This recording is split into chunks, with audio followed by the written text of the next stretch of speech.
Hello, everyone. Thanks for coming. Very good to see some familiar faces and hope that more people will start trickling in. So I know everyone's been hacking and coding, but like I said, everyone deserves a happy hour, don't we? So Funding the Commons brings to you the public goods hour at ETHIndia today, where we're going to learn about how we can, as developers in Web3, build tools that really matter in the real world and have an impact in our daily lives. So we have a series of great talks planned out for you, starting with, where to build, on what chain should we build, how do we build together, what are the sort of governance mechanisms and DAO governance processes that we see that help to decide what to build. What are some of the projects that can inspire us to build? There are projects in the real world in the sectors of environment, health, and so on that actually use Web3 in very unique and innovative ways. So how do we get inspired from them? And the most important and million-dollar question, how do we fund what we build? So these are the themes that we're going to go over in this session. So without much further ado, I request Tobias from Grow the Pie, who will help us understand our first question, which chain to build on? Let's give it up for Tobias. Thank you, Nidhi. So yeah, hi, I'm Tobias from Grow the Pie. And why am I actually here? So we are actually a data platform. And so what does it have to do with funding, right, or public goods? We are actually public goods funded. So it means we actually rely on grants from the Ethereum Foundation. That's how it started. And we also have grants from Optimism, for example, through retro funding. And that's how we fund this whole platform. And I'd like to give you a brief overview actually on why to actually look at data if you're a builder or if you're an investor, if you're an end user, right? But we're focusing on builders here now. So what you actually see, or if you know Ethereum's roadmap, you might know, look, Ethereum itself is actually not just one chain, but it's many chains, right? It started with many different rollups, so the scaling roadmap really allowed Ethereum and other chains to actually build their own tech based on, let's say, on top of Ethereum.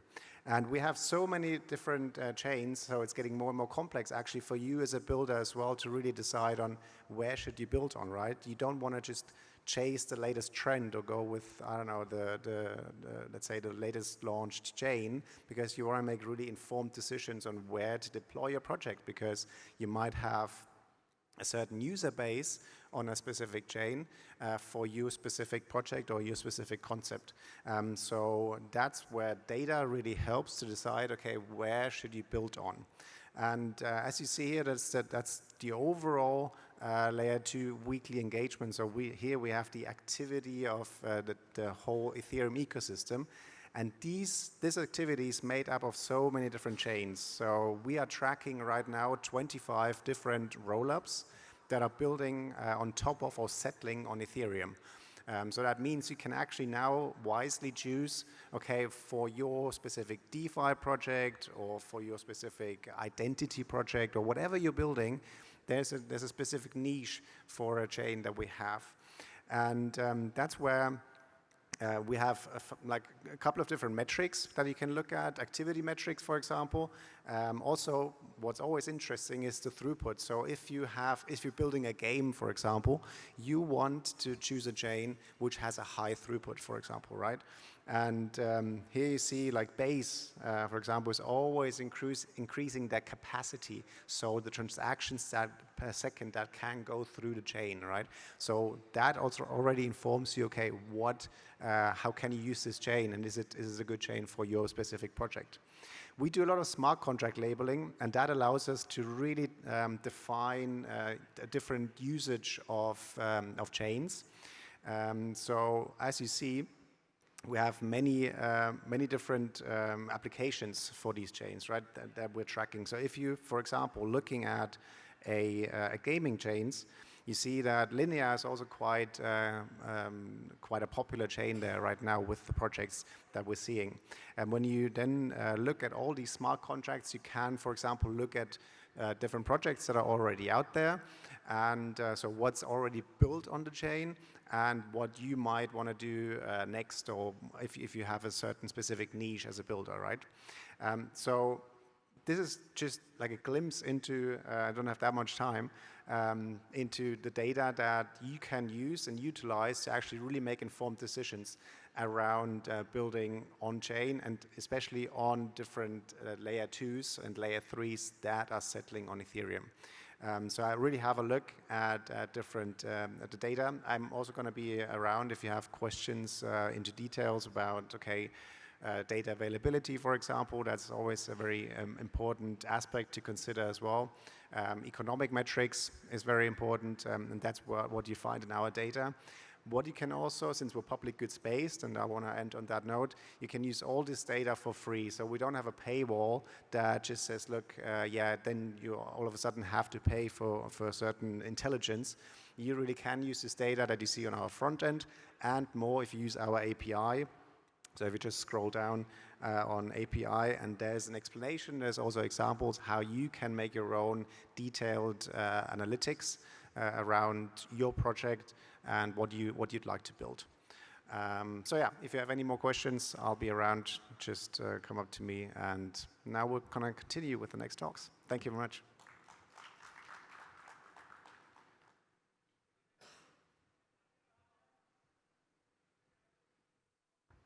Thanks, Tobias. That was a great introduction into this session. Grow the Pie is one of my favorite Web3 projects, because just look at the amount of data out there. And as we all build, that's always good to be data-driven in everything. Now we have the next talk by Ram from the Arbitrum Foundation. He'll be talking about how do we build together and how do we see blockchain as a public good in itself. So give it up for Ram.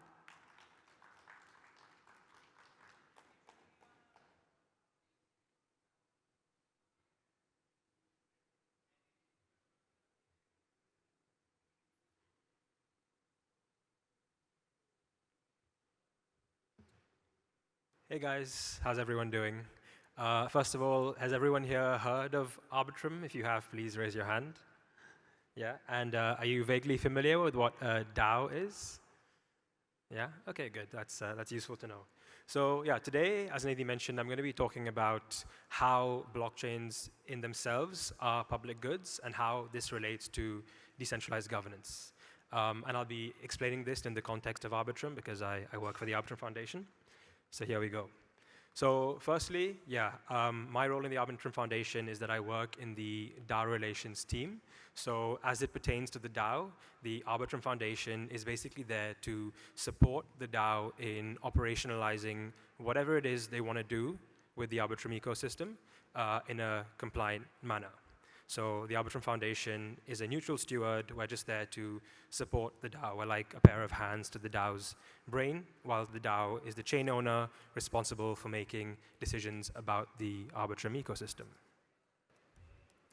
So in my opinion, blockchain networks, especially layer 2s and rollups with decentralized governance, are public goods. And let's look at why. So the first characteristic of a public good is that public goods should be non-excludable.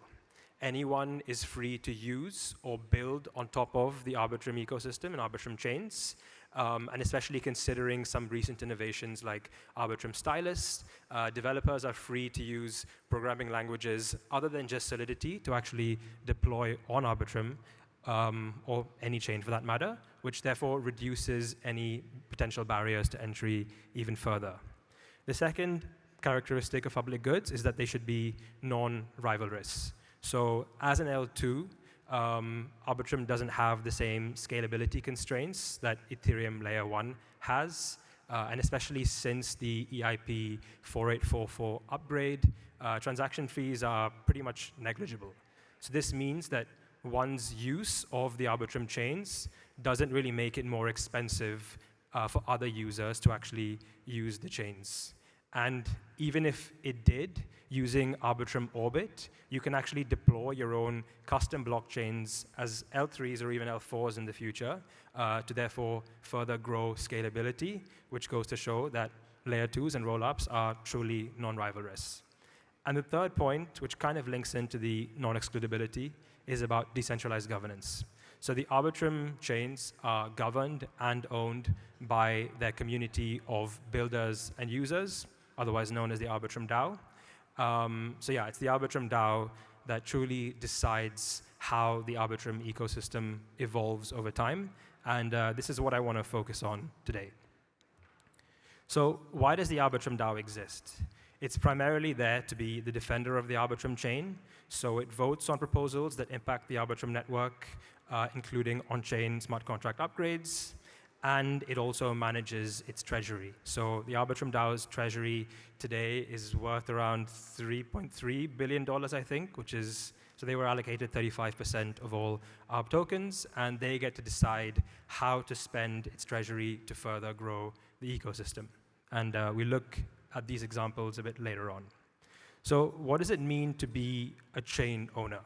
So through its governance contracts, the Arbitrum DAO can directly control its treasury, decide how to spend the funds in its treasury, and it can upgrade any of the following smart contracts. So it can upgrade network parameters, including Arbitrum 1 and Arbitrum Nova parameters. It can upgrade core smart contracts on Arbitrum 1 and Arbitrum Nova, and it can upgrade governance contracts, including the governance system itself, the Security Council, which is basically a body to serve as a backstop in case of any emergencies, and it even controls the foundation's vesting wallet. So the foundation is ultimately accountable to the DAO and at the DAO's mercy. And because of the use of on-chain smart contracts, it can make any of these upgrades without relying on the foundation or any multisig, because it happens autonomously and on-chain. So these are some examples of the various types of proposals that the DAO votes on. So they have non-constitutional proposals. These have a 3% quorum, meaning that 3% of all ARB governance tokens need to vote in favor or abstaining of a decision in order for these proposals to pass. So non-constitutional proposals typically revolve around treasury spending. Then you have constitutional proposals. These ones typically revolve around upgrading the Arbitrum protocol itself, or changing any of the rules of the constitution. In order to pass a constitutional proposal, a proposal needs to have 5% quorum, which means 5% of all ARB governance tokens need to vote in favor or abstaining of a decision for it to pass. So this is a quick look of the DAO's activity to date. So the DAO has been, I guess, alive for almost 2 years now, but in that time it has spent more than 700 million ARB, which is probably around $700 million equivalent. Has had 51 plus proposals pass on Tally, which is the on-chain governance platform. It's passed over 9 software upgrades and has a few 100,000 people who have actually registered as delegates, so people who can actually vote in decisions regarding Arbitrum. So in my mind, that's pretty active. And yeah, if anyone is seeing the Arbitrum DAO, I'm sure you will also agree that it's one of the most active and busy DAOs out there. I can see a few faces smiling, nodding their heads. So this is a quick view of the governance process. So if anyone in the community has an idea, they want to, maybe have a new grant program, have a new incentive program, they will post this idea on the forum. This is where it's initially debated and discussed. Then it goes to Snapshot for the first round of voting. If it passes Snapshot, it might go through a few more edits and iterations before it goes on-chain on Tally. And the reason why Arbitrum DAO has on-chain governance is that any decision the DAO takes can be autonomously executed without relying on any centralized intermediary. So typically with an on-chain proposal, when you're actually typing up the proposal, you will also include the payload data, so the kind of code that is to be executed if the proposal is to pass. And then once all the votes, which are publicly verifiable, take place, and if the quorum is met, then the resulting decision will be executed on-chain. So this is what I wanted to focus on most today. So this is kind of an overview at a high level of what the Arbitrum DAO and Arbitrum ecosystem looks like today. So as you will see, it's starting to become very fractal, pluralist, and structured. And it's starting to look like an organization of organizations encompassed of working groups, councils, committees, even companies, service providers, all semi-autonomous, all spun up by the DAO and run by people in the community. But ultimately, all of these groups and stakeholders are still accountable to the DAO. So even the Arbitrum Foundation, as I mentioned, right? Because the DAO controls the vesting contracts, they're accountable to the DAO. Because if the DAO wanted to, they could, claw back any funds from any of these respective initiatives. So some notable ones, we have Devansh in the audience. He was the one who proposed the STEP proposal, the Stable Treasury Endowment proposal, to diversify 1% of the DAO's treasury into stable real-world assets. There have been a few grant programs, such as the Plurality Labs grant program, the Questbook grant program. There's a Stylus grant program where any builders who are working on verticals within these grant programs can actually apply for funding and support. There have been a few incentive programs as well, such as the long and short-term incentive program, where projects in the Arbitrum ecosystem can apply to help incentivize people to use their projects. There's also a delegate incentive program. So if you were to be a delegate who's an active participant in governance, you can actually be rewarded if you are doing a good job, basically. Some of the notable ones, there was a recently passed proposal about a gaming fund to specialize on gaming within the ecosystem. There was a recently passed initiative about having security subsidies, so to help projects on-chain subsidize the cost of their audits. There's the ARDC, which focuses on research and development within the ecosystem. So you can see that there's a lot, and the most important takeaway here is that pretty much all of these have organically sprung up from the DAO, and they're run by the DAO. So yeah, you should really think about how much power and autonomy you have through governance in terms of deciding where the direction of your ecosystem goes. So yeah, about delegation. Delegation is basically, I'll just go back to this slide. So you can see over here, there's the delegates box, which points into the Arbitrum DAO. This is because it's the delegates who are the ones who are voting on decisions and who are really steering the ship.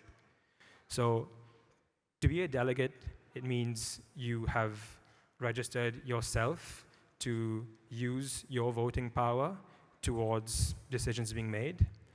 As an Arbitrum governance token holder, you can either delegate to yourself, making yourself the person who's participating in votes, or you can delegate your voting power to someone else who you trust, who maybe shares the same values and visions as you do regarding the Arbitrum ecosystem, to vote on your behalf.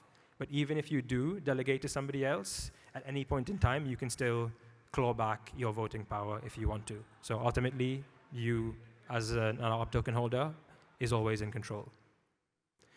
One other interesting thing to note, I'm not sure if any of you are still in university, maybe you have a university blockchain club. A lot of the biggest delegates, or maybe most active delegates, have come from some of these university groups. So I think this is a really cool way to really dive deep into an ecosystem and have your voice heard. It's also worth participating in governance if you're a builder, because you can really benefit and tap into some of the opportunities mentioned on this slide, and you can be better known. A lot of the biggest protocols in Arbitrum, such as GMX, Treasure, well, Treasure's left, but a few of the big ones, they all are active delegates, and it's a great way to really be known in an ecosystem. So these are some of the ways to get involved. If you're interested in governance, you can attend some governance calls. You can check out the forum, comment your opinions on various proposals and initiatives. And if you want to get involved in governance, you need to go and set up a profile on Tally. So yeah, there's a lot of opportunity that happens in the DAO, and it's really there for you, for your taking. So thank you.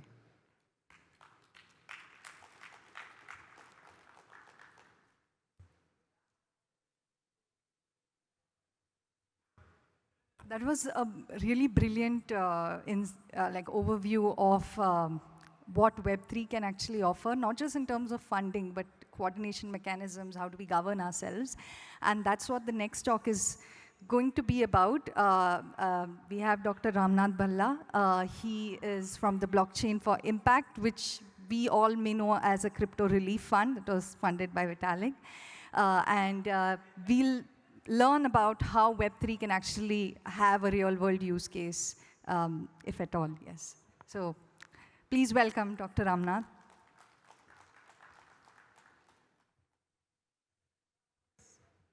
Thank you, Nidhi. Yes, if at all. Yes, that's a good start. So, hi, I'm Ramnath. I represent Blockchain for Impact. I look after the health systems and how can we use the money raised in blockchain for public good, that is health. So currently we have, just giving a brief on what we do. We started as a relief fund, but we moved to a pure science, which is dealing on developing innovations for disease preparedness and surveillance, and also genomics, cancer research, and everything. And also a public health vertical where we look at identifying the problems and developing solutions for at the district level. District is a unit in India where it is managed by the deputy commissioners. Yeah. So this is the brief on, there is a network of specialized, the innovation they do on health, pure science, which is related to health, and the district full stack program where we look at, the whole chain of identifying, building prototypes and the scaling up and really working with the governments, which is the public good. And health is one of the biggest public good we can actually see, along with education and few other things. So currently we don't have any use cases per se in health, which we either implementing or we know of. So, but what can Web3 contribute to? So, everything that Siddhant talked, Ram talked, and largely it leads us to decentralization and giving power back to the people. The interoperability between the various platforms, the security, the privacy it comes, which it provides, and also how do you build trust through smart governance and some smart contracts too. So I'll keep it very short. These are the few things which, based on how can we leverage Web3 for? One is to really empowering patients. How do you bring back the power to the patients with respect to them owning the data, especially electronic health records? That's something that we can really work on and build on Web3. And the new age governance. Governance becomes a very critical thing, especially when we're managing very complex health problems or dealing with people, which is actually a common good.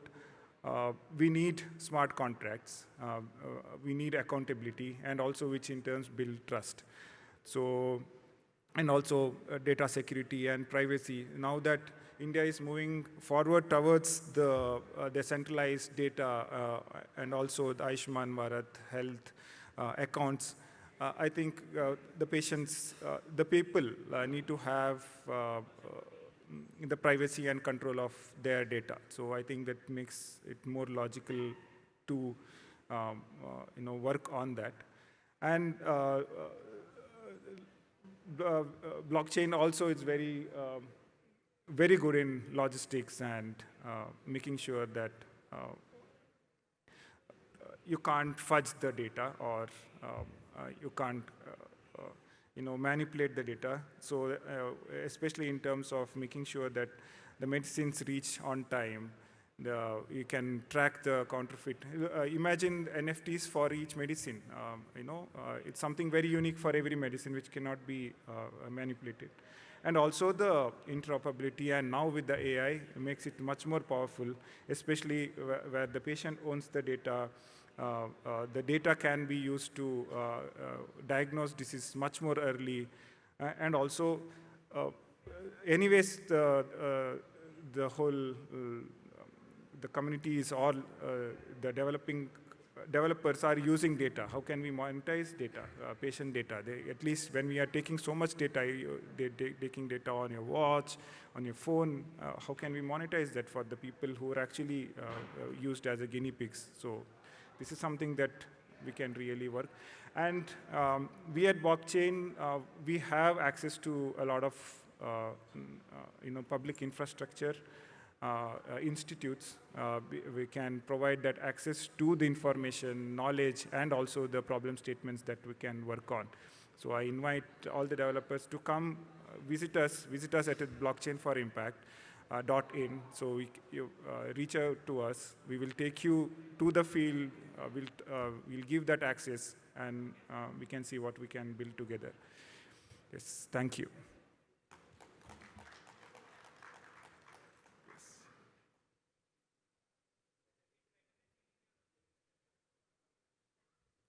Thank you so much, Dr. Ramnath. That was a very clear ask from the Web3 community, and I hope a lot of us take up that offer and visit the BFI office here in Bangalore as well and go on field visits. Love to see Web3 getting its hands dirty.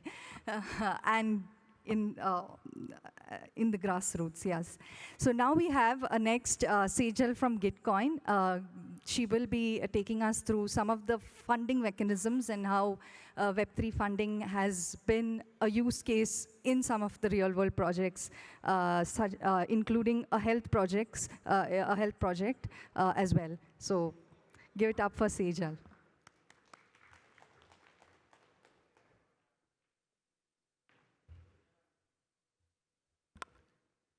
Thanks, Nidhi.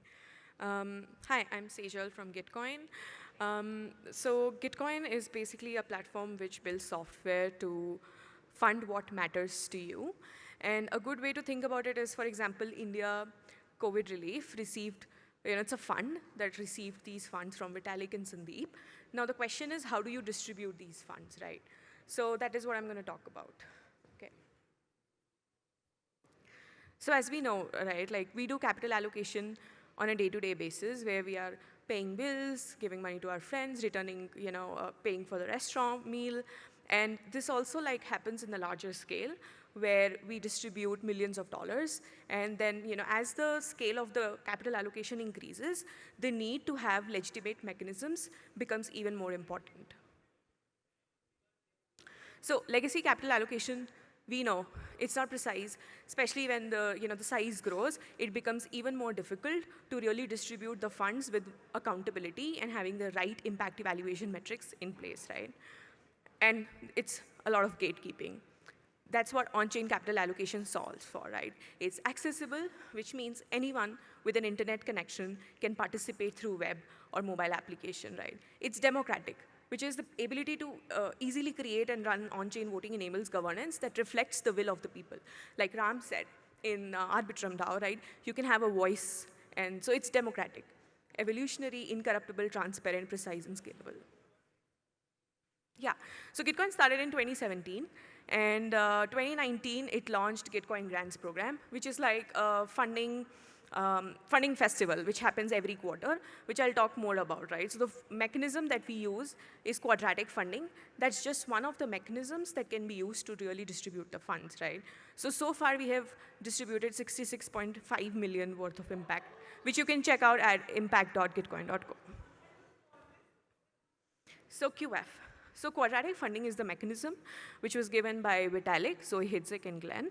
Vitalik is the founder of Ethereum, Zoe works at Harvard, and Glenn is a Microsoft research. I'm not going to go into mathematics of how this mechanism works, but I'll try to give you a sense of what quadratic funding is.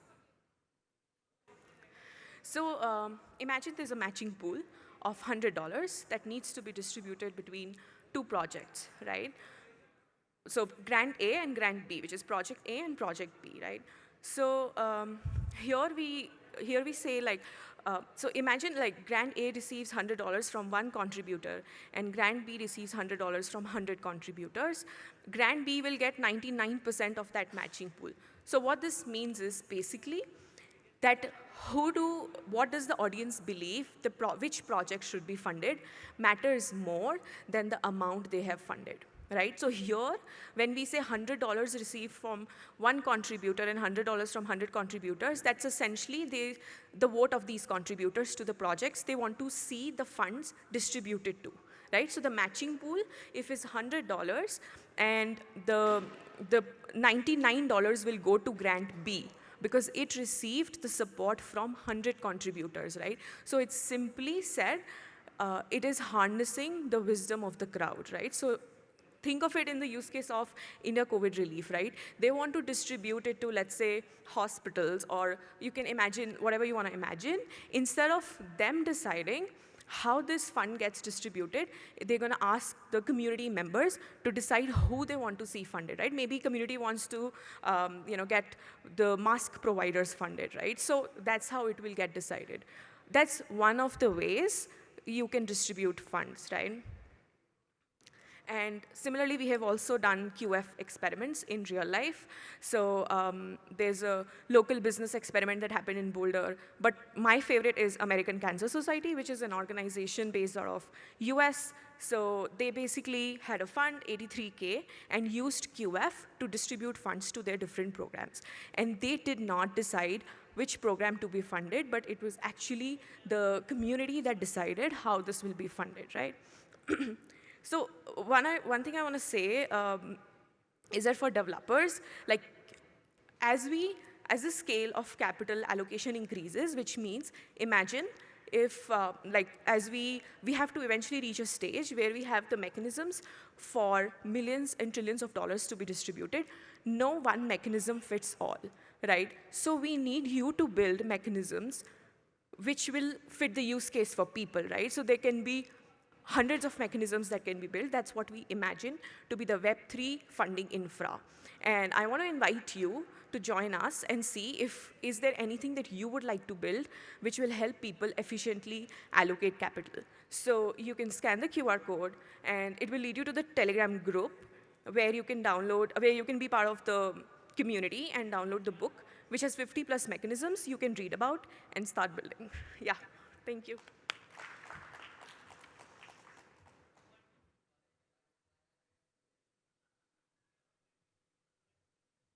Thank you, Sejal. There is a lot of opportunities to build mechanisms on Web3 funding, and that's the next talk we have by Devansh on actually using agents to allocate funds. So, claps, please.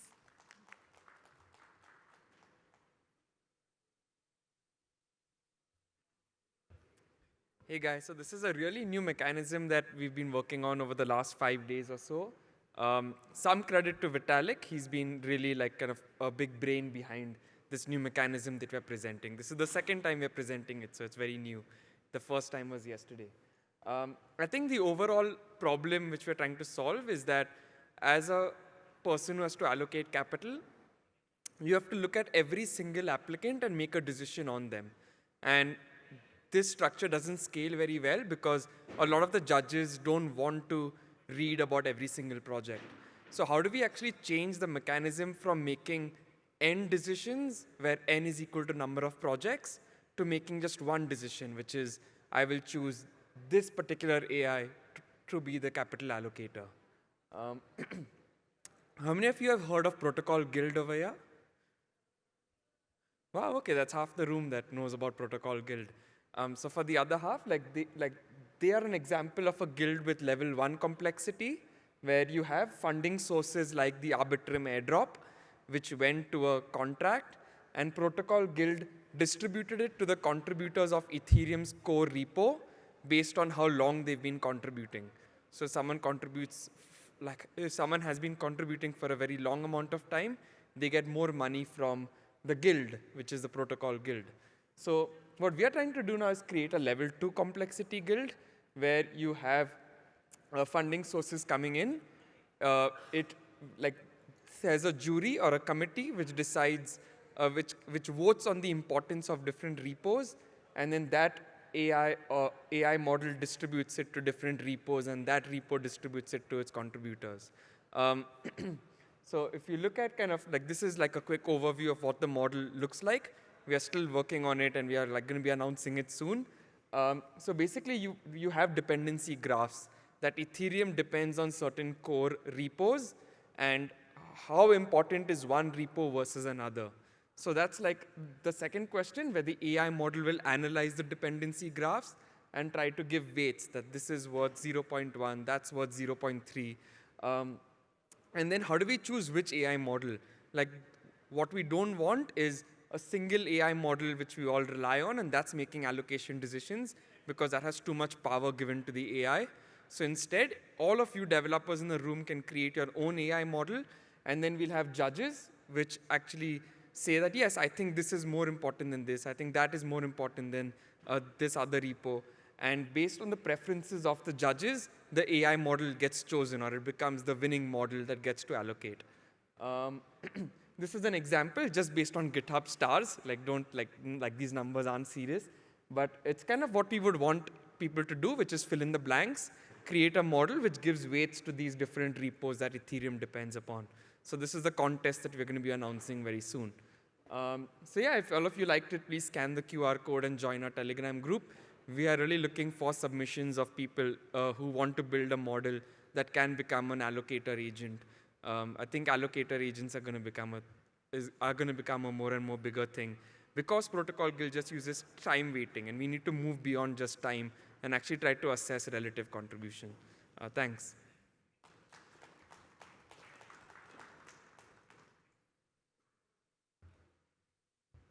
Thanks, Devansh.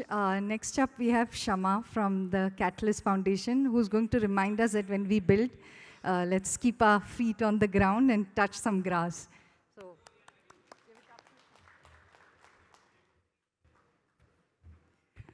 thanks, everyone, and especially to Devansh, Nidhi, and Sejal for the opportunity to be up here on stage. I was thinking about what I should be speaking with you, because I'm not from the Web3 world. I don't even think of myself as from the Web2 world, because I've spent about the last 30 years working with marginalized groups in the country. And it was actually during the conversation we had on Thursday. I'm not going to have a presentation, so we can blank this out perhaps. That I realized that I should probably start thinking of myself as a technologist, because I have been working with Web2 technology for marginalized groups. That's my background. And it was funny, on the way here, I spent over 2 hours on the road getting to sort of this workshop and this conversation. And I was thinking about where my technology journey started, and it started with MS-DOS. How many of you in the room even remember what that is? Okay, so 1, 2, 3, 4, right? So yeah, starting MS-DOS in high school, and then I remember playing Prince of Persia as a teenager when internet first came home. And I think earlier this year, I remember the conversation saying, who could have imagined the world we live in today, where you're carrying a personal computer in your pocket and can do the number of things that you can do today, right? The interesting part is, I work with through my organization and the networks that I'm in, anywhere between 10 to 15 million marginalized people in the country. This is India alone. And when I think of marginalized people, before I go there, let's see how many of you can think of marginalized people. What comes to your mind when I say marginalized? Anyone? This is going to be interactive. I can't have you sleeping on me.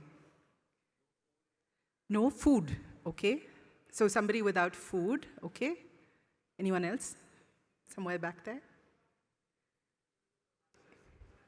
Sorry, I can't hear you. No access to internet, okay? Anyone else? So, okay, let's start with that, because the people that I work with are farmers. These are small and marginal farmers. Majority of them are the ones that grow our produce. they struggle to actually get access to the markets for their produce and get the right rates for them. I work with people with disabilities. I work with the urban poor. So these are our domestic workers, our masons, the people who are cleaning the roads, the Paura Karmikas. We don't think of them as marginalized. We think of them as working class people, but they're the ones who struggle the most to get access to not just the internet. At least there's one sort of smartphone in the house, and they do have access to the internet, but does just having access to the internet actually enable them to have better socioeconomic opportunities, better incomes, better education? And that's very, very varied across these groups and very, very varied across the country. So we are still working with technology, Web 2 technologies, in trying to accelerate that. Right? And it's not just health. I've spent the last 18 years looking at health outcomes for people. But what we've realized is that when people are more able to take their own decisions, they feel financially secure, their actual health behavior changes behaviors with many, many things change. And so I know Nidhi had said, talk about some of the things that we've been able to do. And one of the things we are able to do today is actually map about 300 odd government schemes. When I say schemes, we're talking about, let's say, insurance schemes or employment schemes or enterprise loans, et cetera, right? So across all the government departments, and each one of them in the country provides a lot of funding for different people, gather that information, and then actually make it available through agents. I'm going to use Devansh's term now, agents on the ground, who are then telling people, saying, hey, can we see if you're eligible? And then actually making sure that they go through the process of accessing that. So we've sort of tried to make that digital as much as possible. And we've actually worked on the supply side as well. So government knows we're working with district collectors, we're working with state bodies to say that if it comes through this mechanism, we fast track it. So something that would take, say, a few months can now actually happen in a few weeks, right? And we've been doing this for several years, and this is just one example. We had a great example on Thursday on TB care and how TB care has changed. If you've ever been sick, imagine having to go to a clinician every day to get that medicine, and then doing that for 6 months, because that was the only way about, say, 8 to 10 years ago, you could get treatment for TB. If you were not in the private sector, that was the only way you were getting it. And we've been able to use actually simple phone-based technology and blister packs, et cetera, to make it such that you are actually given a whole month of medication to take home, because there is a different way of tracking you. So a lot of technology, whether in health, access to schemes, et cetera, is about tracking, monitoring, and seeing whether you're actually getting that benefit, what your behavior is, and then delivering that to you. We're working with small maternal hospitals across the country, across all states, looking at quality of care they're providing and looking at how can we incentivize quality of care, right? So these are some examples of technology that we're using already. And the reason I'm here is just as excited as I was about 28 years ago with the internet, I think Web3 has the potential, especially when it comes to working with people who are not seen and not always perceived to be part of our community, to actually become part of it and see how we change things around. Anyone here familiar with the Amul model? Yeah, okay, so about half the room. The reason I bring up the Amul model is because it's a cooperative model. Farmers are part of a cooperative, but Amul itself is managed and run by professionals. The benefits of Amul as a brand, et cetera, do go back to the farmers, right? And it's one of our longest standing successful cooperative models, but we have not been able to necessarily replicate it at that scale, except, again, within the milk sector across the different states. The reason I bring that up is because we at Web3, I think, have that opportunity, right? We can have people across the country, perhaps even the rest of the world, be connected, be working together, look at decentralized governance, decentralized control of their own inputs, what they get, and how they transact with others, even if they're not right beside themselves. And it's something that I'm working on. So like Ramnath offered, any of you interested in working with cooperative models, blockchain governance models, especially in the country, I'm really eager to engage with you. I was asked specifically to talk about do's and don'ts, so I'm going to wrap that up, or wrap up this conversation with do's and don'ts for anybody who's interested in all of the work that's happening out there. I'll start with the do's. Collaborate, collaborate, collaborate. I think you must out-collaborate as much as possible. There's a whole lot of work that's happening with, even right now, across the networks, and I find that a lot of people don't talk to each other. I would hate to see Web3 take another 20 years to get to sort of the next revolution. So I think the only way we can change that is if we were to collaborate extensively. Test and learn across verticals. I see a lot of us say it's only health, it's only water, it's only this or that. But for every one of us here, and especially for the people that I talked about earlier, all of that needs to come together. Everybody is going to need the benefits of having good air, good food, a good place to live in, and governance. And we can't be working in silos. So definitely test and learn across different verticals. And I think definitely work with Web 2. The reason I say that is because even today, I know of people whose only access, forget the internet, the only type of phone they have is the old button phone. And we still need to be working with them. And it may take another 10 years for them to come on to Web 2 or even Web 3 or longer, but we need to work with what's already working. So those are my 3 do's. And I'll close with the don'ts, sort of re-emphasizing what I said with the do.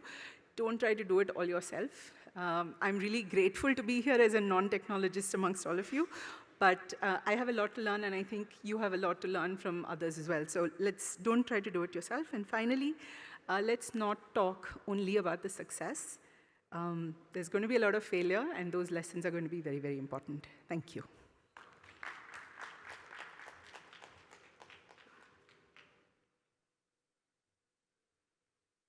Thanks, Shama. That was really inspiring. And next up, we have Irtu from Atlantis.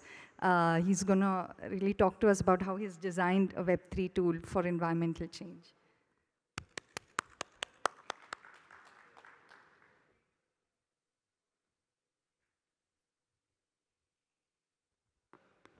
Hi everyone, I'm Ritu. I'm from Atlantis, and today we are here to talk about, I think ma'am spoke about, marginalized people. The way we see it in our company, we say, how do we deal with billion lives problems? There are a bunch of these, if you're wondering what they are. Just a bunch of them I would mention here. We have water scarcity, food insecurity, climate crisis, air quality, hot topic right now. Then the bottom premise is that these are all huge problems that affect a lot of people. And today I'm going to talk about how we have been trying to use Web3 to solve some of these. So as you know that most of these billion people problems, they're kind of interconnected. It makes things complex, but also gives a chance for technology like Web3 to really come into the picture. And today we're going to talk about, like ma'am mentioned, Amul, right? The model of Amul. And in essence, it's a co-op. And how can we build co-op technology? I started my journey in this in 2018. Back then, our idea was to build a water network just to tackle Bangalore's water problems. This was back in 2018. We started in Web 2. We really did well through COVID because during that time, systems were put under stress and we were really able to test our solution. We did scale it and we were bootstrapped, so we thought this thing really works. And we hit a good critical mass when people started using this peer-to-peer network to exchange resource. And that was mainly water. They were harvesting water, gated communities, and selling it to corporates. We thought that, okay, great, this is going somewhere. This is going to become a next big thing, till the local water mafia got involved. They started telling us that you got to shut this down. You're running into our business. This is none of your job to do. So it was tough for us. Like, we were trying to run a Web 2 company, a private limited entity, trying to tackle these systemic challenges. And we know that a lot of people go the NGO direction, but we wanted to build at the pace startups typically build. And that's what led us to think of Web3. And the idea was that, like, hey, how can we founders become irrelevant over time? So we want to think like a hydra, and if it's decentralized, someone or the other one can switch on the network. And this is what got us to the Web3 space. And we took this co-op formula that we had devised for urban Bangalore, and we thought that let's push it to the limit. What could we do that's even more harder? Like someone mentioned that like in rural India, mostly people just have probably one smartphone in their family. And we were like, can we really deploy Web3 technology in these kind of places? So we chose this place called Chikmagaluru. It's a beautiful place in Karnataka, hill station. A lot of you know it maybe because of the coffee. But this place also has a lot of water problems. And what we, in essence, put together was a bottoms-up peer-to-peer water network there, where we involved individual citizens, the local community, and the small and medium businesses there to really drive the demand for good, clean access to water. And on the other side, we had harvesters, merchants, and gig workers who are really helping keep this peer-to-peer network up. The pilot, we were able to pull this off thanks to largely Mercy Corp's support. They're an impact fund. They deploy close to $500 million a year. We worked with them closely, and we built a model where locals were involved in identifying the problems. They kind of figured out what exactly are the local challenges. They tested the water samples. They came together and held workshops. All of this was done using some gamified mechanisms. So we created the concept of bounties, had the locals set up a profile, give what their skills are, and these bounties would get matched to them. So once people started doing the bounties and they started earning points, we needed to figure out a utility, because especially if you're working with the masses, you immediately need to give some utility. They're not looking at like long-term things. And we did build an inbuilt marketplace where people could actually use their on-chain impact points to offset and buy services at discount. And this pilot worked for us across urban Bangalore and rural India. And we were like, hey, if this works for a core resource like water, what could we do with energy, goods, foods, and open source software, which there is a lot of innovation already. And this is what led us to start shipping. We currently have one product called the Impact Miner. This is a native web app. Native app. It's available on both Play Store and App Store to download. Anyone can set up a profile and get started on climate action, and you get rewarded in crypto.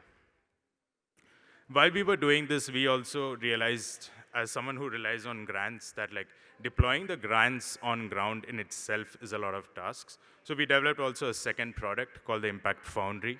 This is mainly used for deploying capital that you get through grants. You can deploy it into smaller micro tasks like bounties. What it primarily does is you can set up a DAO very easily. So we're working with local communities who have absolutely no clue what a DAO is. And we're getting them to set up DAOs. They have a multi-sig treasury. They can like figure out, hey, we need to deploy particular bounties. They vote on it, then they deploy it. They also kind of come together to decide who needs to get the winning prizes. So that's what we've been doing. And in essence, what we have built is like an end-to-end impact workflow on-chain. So on one side, you get all the grant funding, and you're able to deploy it on ground. You get all the impact data, and it comes back on-chain.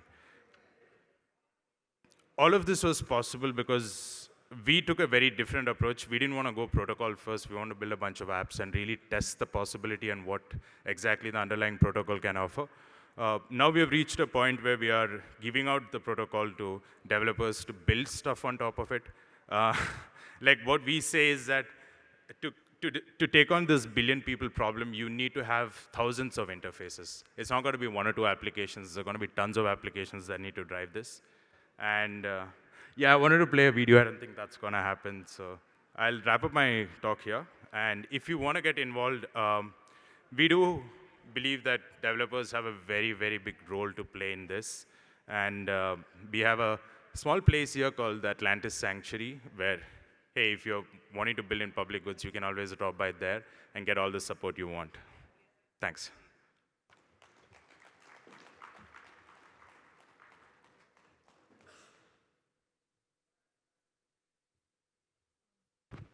Thank you. So with that, we've come to the end of this session, which was short, impactful, and I hope useful for all of you. I'd like to end on one note, that is, if any of these talks interested you, you can reach out to us, definitely. We are here, you can talk to us.